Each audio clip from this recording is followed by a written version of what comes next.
आणि महत्त्वाची बातमी, गृहमंत्री पदावर शिंदे जो निर्णय घेतील तो आम्हाला मान्य असेल असं शंभूराज देसाई यांनी म्हटलेलं आहे।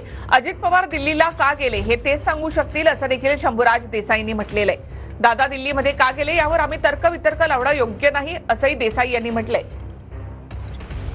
पद नाहीये, उपमुख्यमंत्री पद मिळते तर गृहमंत्री पद जे आहे ते आम्हाला आमच्या पक्षाला मिळावं अशा 2 दिवसांपासून चर्चा सुरू होत्या। आता त्या चर्चा थांबलेल्या आहेत का? कारण अगदी उद्याचाच दिवस मध्ये आहे आणि 5 तारखेला शपथविधी होणार। आपल्या नेतृत्वावरती आम्ही विश्वास व्यक्त केलेला आहे, नेतृत्वाला ते अधिकार दिलेले आहेत। मग त्या नेतृत्वाचा हा विषय आहे की त्यांनी ठरवायचं आहे आता चर्चा करताना।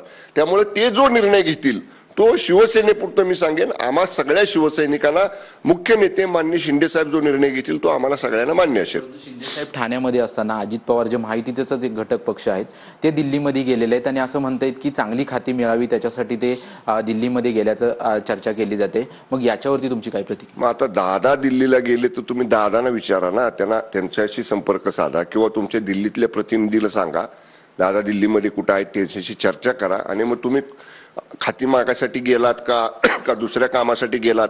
आता राष्ट्रवादी काँग्रेस पक्षाकडनं सांगितले जाते की खाजगी भेटीसाठी मान्य अजितदादा दिल्लीला गेलेले आहेत।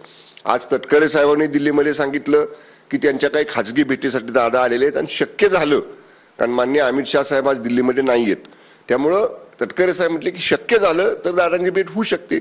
त्यामुळं दादांचं कारण दिल्लीला जाण्यापाठीमागचं हे राष्ट्रवादी काँग्रेस पक्ष अधिकृतपणे सांगू शकेल किंवा मान्य अजितदादा सांगू शकतील। त्या बाबतीत आम्ही तर्कवितर्क लावणं योग्य नाही। कॅमेरामन गणेश राठेसह निवृत्ती बाबर, TV9 मराठी, मुंबई।